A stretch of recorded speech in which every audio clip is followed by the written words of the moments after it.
그리스도로만 충분한 삶 되게 하여 주시옵시고 그 예수로만 충만한 삶 되게 하여 주시옵소서. 그렇다는 그 베푸신 풍성한 삶이 우리 가운데 온전히 말도록 허락하여 주시옵소서. 예수님의 이름으로 기도드립니다. 아멘.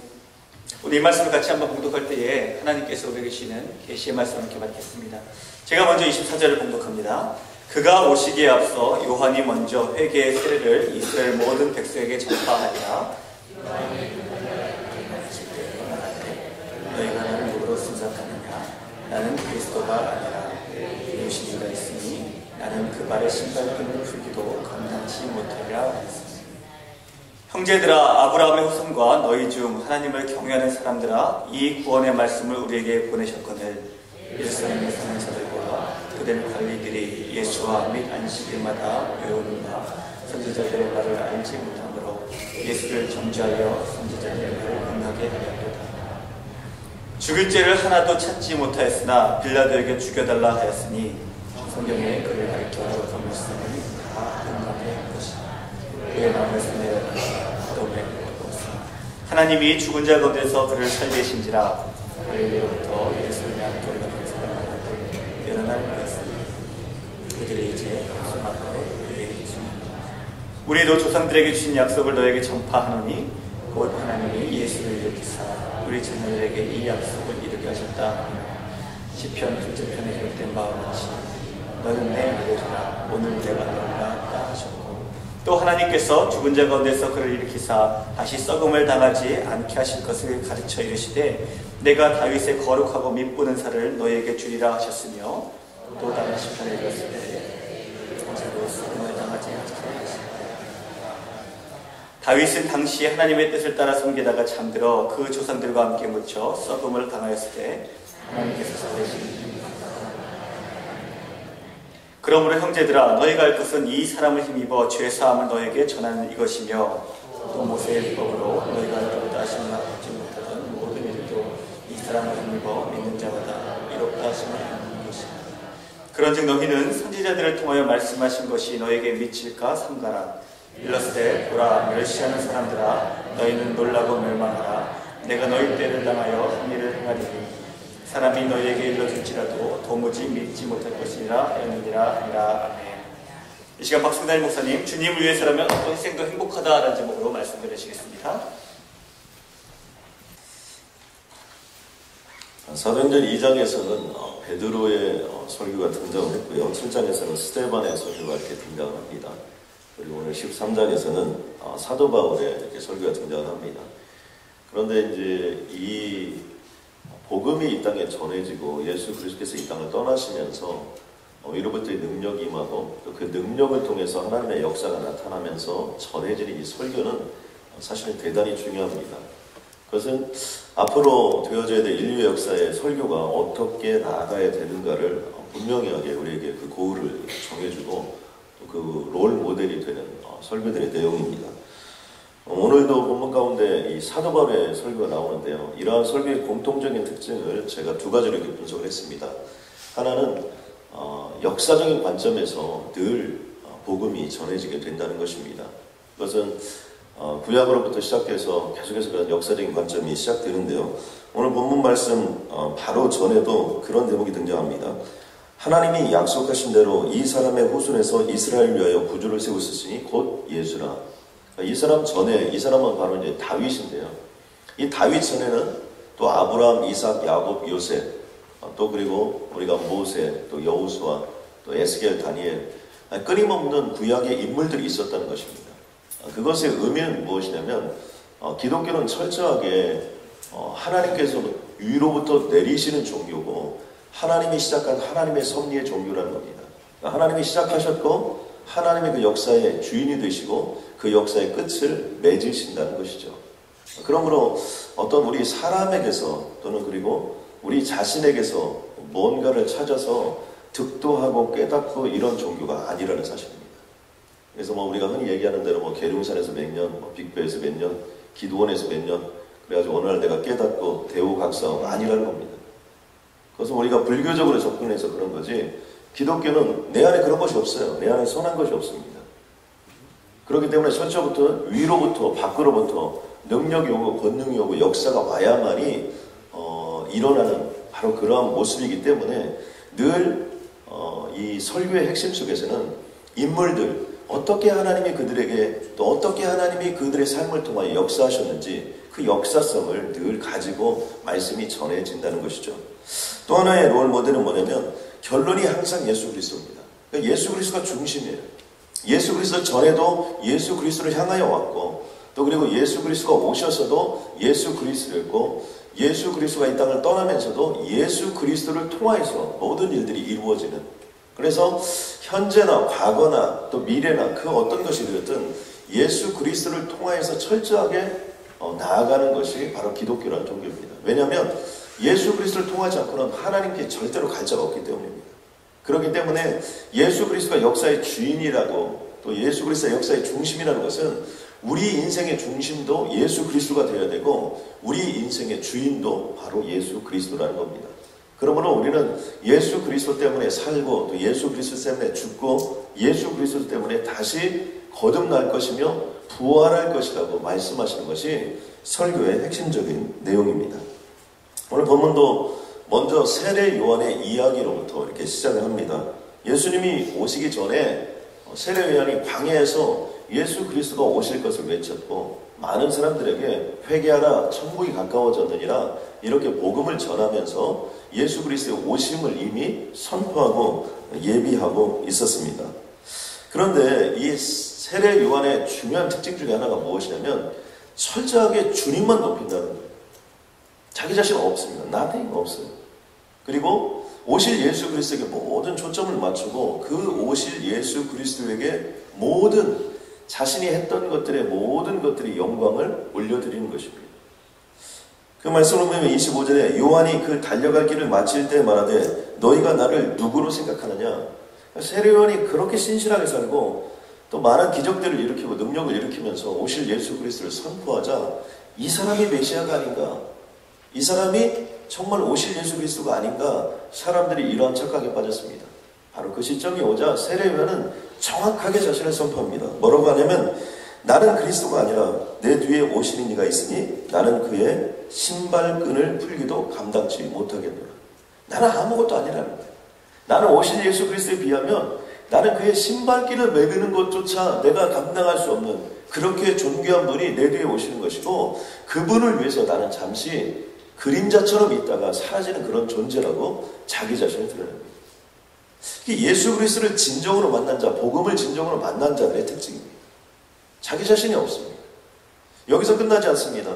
세례 요한은 이렇게 복음을 전하다가 예수 그리스도가 오시고 난 다음에 목베어 죽임을 당하는 장면이 등장합니다. 마태복음 14장에 보니까 사람을 보내어 옥에서 요한의 목을 베어 그 머리를 소반에 얹어서 그 소녀에게 주니 그가 자기 어머니에게로 가져가니라.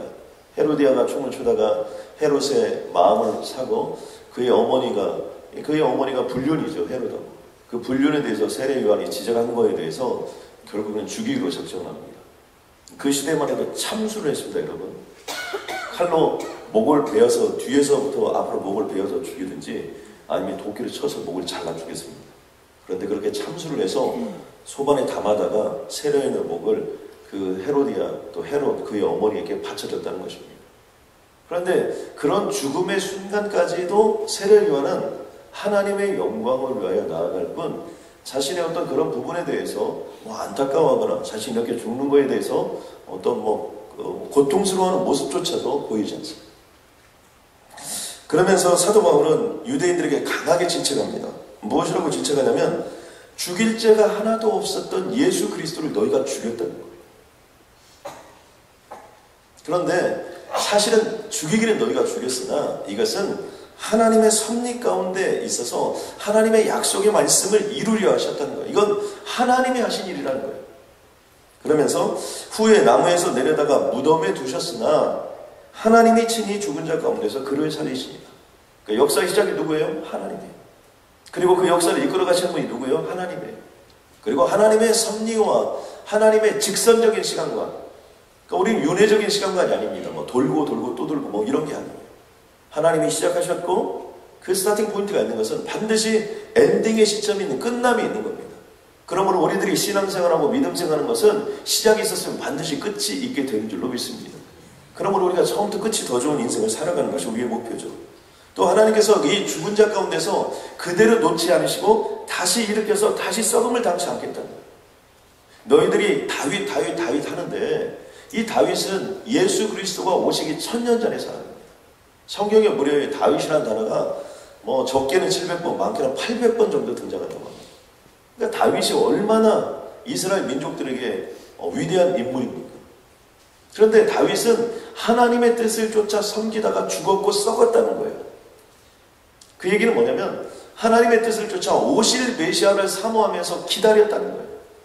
시편 속에 보면 다윗이 지었던 시편 속에 오실 예수 그리스도를 기다리며 사모하는 마음이 그들의 마음속에 있습니다. 그들의 다윗의 삶 속에 있어요. 그런데 다윗은 그렇게 사모하다가 죽었다는 거예요. 그런데 그가 그렇게 기다렸던 그 메시아는 이 땅에 왔으나 죽었으나 썩어 없어진 것이 아니라 죽은 지 3년 만에 부활했고 지금 제자들에게 나타났으며 그 주님 때문에 오늘 내가 여기 서 있다는 거예요. 그러므로 지금까지는 너희들이 예수 그리스도를 믿을 때 이것은 뭐 선지자가 아니다, 수없이 많은 소문들이 있었고 못 박혀 죽었다, 그리고 죽고 사라졌다 이렇게 얘기하지만 결코 그렇지 않다는 거예요. 그러면서 결론을 이렇게 맺습니다. 모세의 율법으로 너희가 의롭다 하심을 받지 못하였던 일들. 그러니까 율법을 지키면서는 자유함이 없었어요. 그 율법에 얽매여서 그렇게 살았지만 이제는 이 사람을 힘입어, 이 사람은 누구예요? 예수 그리스도를 힘입어 이를 믿는 자마다 의롭다 하심, 너희가 이제 의인이 되었고 천국에 하는 귀한 삶의 길이 열렸다는 거예요. 그러므로 더 이상 너희가 율법에 얽매인 자가 아니라 예수 그리스도를 믿고 이 땅을 살아가야 됨을 사도 바울은 선포하는 것을 볼 수 있습니다. 오늘 저는 이 메시지 속에서 우리들이 좀 깊이 깨달아야 되는 것 중에 하나가 무엇이냐면 진정한 복음을 만난 자는 나는 없고 주님만 있다. 남에서부터 안전뱅이를 일으킨 사도 베드로가 많은 사람들이 사도 베드로를 추앙합니다. 아, 이 사람이 메시아가 아니냐. 우리가 흔히 그러죠. 무엇인가 조금 잘하면 어떻게 되면 야, 이 사람이 신이 아니냐. 또 세상 사람들은 어떻게 합니까? 자신이 좀 뭔가 잘하면 짐이 신이다. 짐이 짐인 거죠. 뭐 짐이 어떻게 신이 됩니까? 그런데 그렇게 외치고 떠드는 거죠.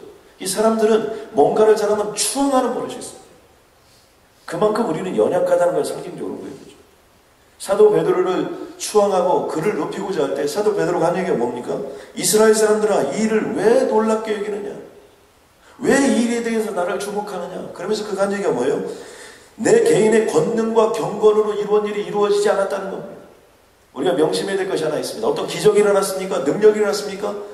그것은 내 개인의 권능과 경건이 아니라는 거예요. 그것은 철저하게 밖으로부터 왔고 위로부터 내려진 능력을 통해서 그런 일이 이루어졌음을 사도 베드로는 선포하고 있습니다. 무엇이 없습니까? 내가 없어요. 무엇이 그곳에 있습니까? 오직 주님의 영광만이 그곳에 드러나는 거예요. 그러면서 이 베드로는 이 기적을 일으킨 장본인은 내가 아니고 바로 예수 그리스도라는 거예요. 그런데 놀랍게도요, 이렇게 올려드린 자들이 계속해서 그 영광을 드러내게 되고요. 또 그리고 이런 자들을 통해서 하나님의 역사가 이루어집니다. 사도 베드로도 결국 어떻게 됩니까? 뭐 역사에 의하면 거꾸로 십자가에 못 박혀 죽임을 당했다. 이렇게 기록을 하고 있습니다. 하나가 오늘 그 본문 속에 사도 바울이 등장하는데요. 이 사도 바울의 이 말씀 쓰기 13장에서 하나 이렇게 뒤집어지는 사건이 하나 있습니다. 그것은 뭐냐면 바나바가 초대교회에 굉장히 존경을 받았던 인물이죠. 그가 예루살렘 교회에서 안디옥 교회로 파송을 받고 가서 또 그리고 사도 바울을 픽업해서 사도 바울을 있게 한 장군입니다. 그러니까 따지고 보면 어떻게 본다면 바나바라는 인물은 이 사도 바울의 멘토예요. 영적으로. 또 그리고 사도 바울이 이방 선교의 문을 열고 선교사로 목회자로 할 수 있도록 모든 장을 열어주신 어떻게 보면 영적인 스승이라고 볼 수 있습니다. 근데 사도행전 13장 1절에서 8절까지는 바나바, 사도 바울 이렇게 나옵니다. 순서가면서. 그래서 안디옥 교회에 5명의 영적인 리더들이 있었는데 그 리더들을 소개할 때도 제일 먼저 등장했던 인물이 바나바예요. 그리고 제일 나중에 등장하는 인물이 사도 바울입니다. 그런데 사도행전 13장 9절로부터 딱 들어가면 순서가 바뀝니다. 그때부터는 사도 바울이 먼저 나오고 바나바가 그 다음에 나와요. 그리고 그 다음부터 시작해서는 사도 바울의 이름은 등장하는데 바나바의 이름은 등장하지 않습니다. 그런데 여기에 영적인 중요한 의미가 있습니다. 바나바는 어떤 사람입니까? 바나바가 훨씬 더 높은 사람 같고 바나바가 훨씬 더 권력을 많이 가진 사람이고 어떻게 보면 바나바가 그 안디옥 교회 수장이고 모든 것들을 했지만 그의 삶은 주님을 높이는 것이었기 때문에 주님께서 사도 바울을 쓰시고자 할 때 어떻게 했습니까? 그는 온전히 사도 바울을 뒤에서 썼습니다. 철저한 해포로 하나님께 영광을 올려드리고 그의 이름은 사도 바울이 등장하면서부터 이름조차 없는 거예요. 마가 요한과 전도역에서 싸우는 장면이 등장합니다. 그 장면도 사실 역사적으로 이렇게 따지고 보면 그 바나바의 생전 조카였던 마가 요한이 정말 어떻게 안디옥 교회 수장이 우리 삼촌인데 바나바인데 사도 바울이 모든 것들을 다 진행하고 모든 것들을 이끌어 나가는 거 이걸 눈뜨고 볼 수가 없는 거예요. 영적인 눈으로 보지 않으면 어떻게 보면 이건 사도 바울이 훨씬 더 교만한 자라고 볼 수 있는 그런 상황입니다. 그러나 바나바는 nothing 그런 것들에 대해서 전혀 자기 자신을 드러내지 않습니다. 처음부터 끝까지 사도 바울을 높이고 사도 바울을 통해서 하나님의 역사가 이루어지는 모습들을 볼 수 있습니다. 이것은 무엇을 상징적으로 보여주냐면 진짜 복음을 접한 자, 하나님의 복음을 접한 자는 내 자신이 없다는 것. 그리고 주님만 올려드리는 거예요. 주님께서 사도 바울을 통해서 복음의 역사를 이루시고 주님께서 사도 바울을 통하여 이방 선교 역사를 이루시고자 할 때 마음껏 자기 자신을 올려드리고 자기가 가지고 있는 지위, 자기가 가지고 있는 학식, 자기가 가지고 있는 지식, 자기가 가지고 있는 모든 캐릭터를 온전히 다 쏟아부어서 이 사도 바울을 통해서 하나님의 역사가 이루어지도록 자신의 삶을 올려드리는 것을 볼 수 있습니다. 사도 바울은 어떻습니까? 사도 바울 또한 마찬가지입니다. 예수 그리스도를 만나고 그런 지금까지 살았던 내 인생의 모든 지식과 내가 가지고 있는 모든 경력과 모든 학력들을 전부 다 배설물로 그리고 철저하게 사나 죽으나 나는 주님의 것이다. 나는 살아도 주를 위해 살고 죽어도 주를 위해 죽겠다. 그리고 어떻게 됩니까? 그 또한 자신의 삶을 그렇게 살다가 일설에 따르면 그는 보통 로마인의 사용법이 여러 가지가 있는데 그 중에 하나가 큰 돌일 같은 거 이런 거 뾰족하게 놓고 거기다 목을 대고 도끼로 쳐서 죽였다고 얘기했는데 그때 사도 바울은 그 도끼로 쳐서 그 머리가 통통통 굴러다니는 소리가 들릴 정도로 그렇게 비참하게 죽었다. 그럼에도 불구하고 그는 어땠습니까?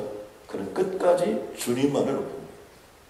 초대교회 역사에서는 이런 모습들이 계속해서 나타납니다. 스데반은 돌에 맞아 죽었고요. 또 그리고 세례 요한도 주님을 높이다가 목 베어 죽임을 당했습니다.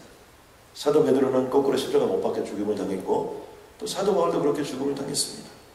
우리가 뭐 이름을 아는 사람도 있고 모르는 사람도 있는데 초기 기독교에 보면 홀리가, 저스틴, 프로코피우스, 말렌테라라는 여인, 로마누스 이런 사람들은 죽음조차 두려워하지 않았으며 더 중요한 것은 뭐냐면 죽을 때 기쁨으로 죽었다는 거예요.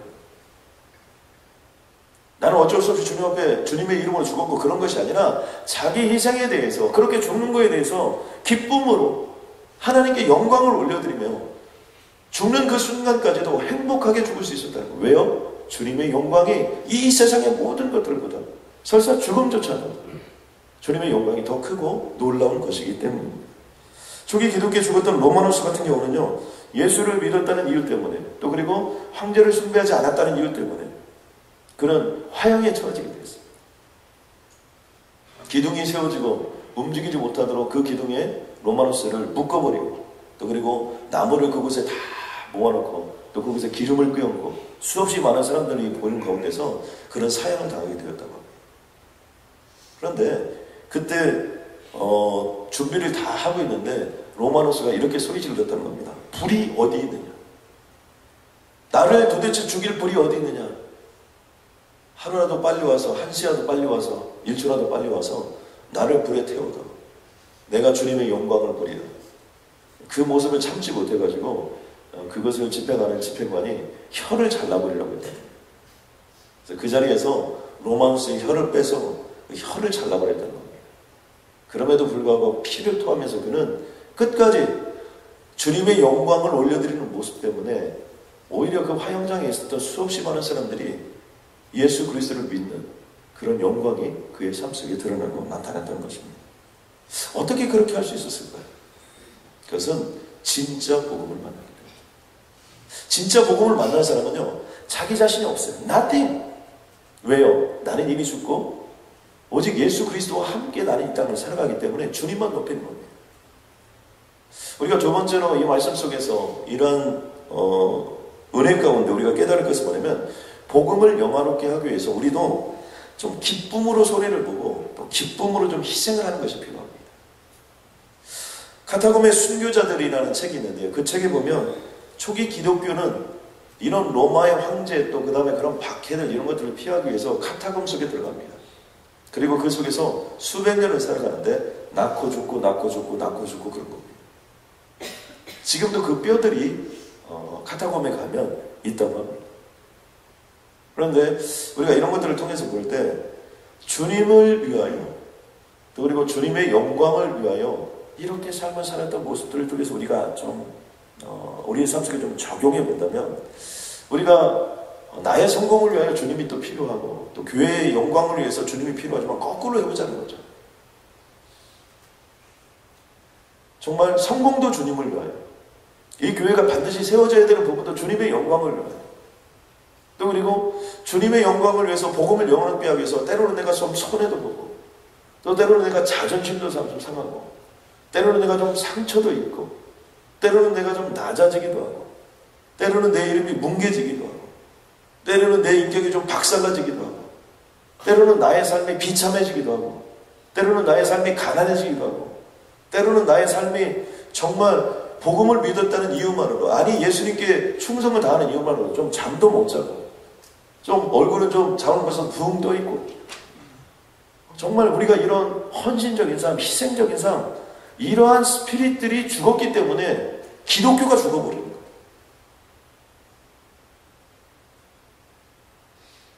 여러분 이슬람은요 1년에 수십 일씩 라마단의 기간을 정해놓고 다 금식합니다.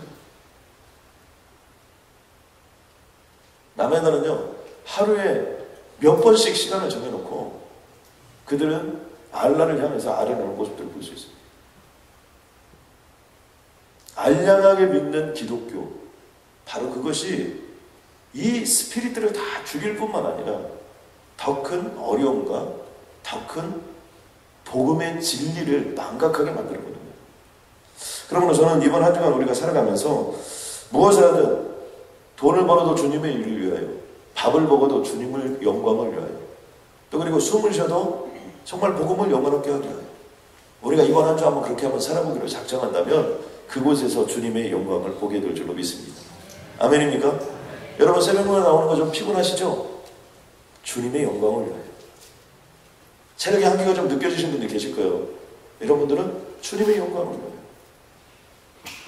또 교회 일 하시다가 여러분 욕도 얻어먹고 주의 일 하다가 좀 자존심도 상하고 이런 것들 주님의 영광을 위하여 나는 없으니까 우리가 이런 마음으로 살아간다면 하나님은 그런데 그런 사람을 꼭 들어서 하나님의 영광 가운데 쓰신다는 거예요. 아멘입니까?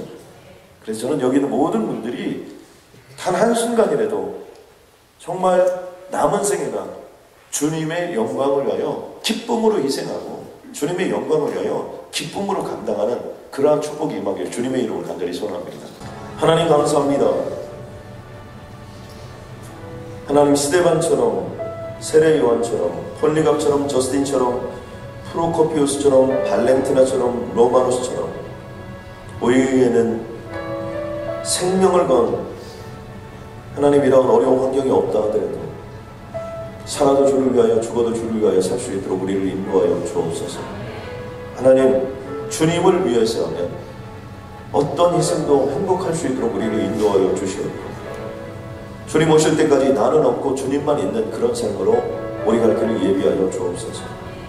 하나님 참된 복음이 우리의 영과 심령을 뚫고 나갈 수 있도록 주님 도와주시옵고 우리가 드려진 이 작은 새벽 기도를 통하여서 동부사랑교회가 살아나게 하여 주시고 동부사랑에 속한 모든 성도님들이 살아나는 그런 기도가 되게 하여 주시오며 이 새벽 제단을 통하여 동부지역이 살아나고 하나님 미국이 살아나고 한국이 살아나고 전 세계가 살아나는 부흥의 진원지 복음의 진원지가 되게 하여 주옵소서. 주님 미국 교회를 불쌍히 여겨 주시어서 하나님 이것을 다 내려놓고 이사를 나가는 아버지 그들의 마음들을 주님께서 위로하여 주시고 격려해 주시며 품어주시고 안아주시고 하나님 그 교회가 나아갈 모든 길을 축복하여 주옵소서. 하나님 이제 우리가 이 교회를 테이크해야 되는데 하나님 필요한 물질 주님 채워 주실 줄로 믿습니다. 필요한 여정과 과정들이 있습니다. 하나님 모든 여정과 과정 속에 주님 간섭하여 주시옵소서. 가장 좋은 모습으로 주님 인도하여 주시옵고 우리 모든 성도님들에게 어떤 희생이 있어도 이것을 기쁨으로 감당하는 영광을 보여주옵소서. 예수님의 이름으로 기도드렸습니다.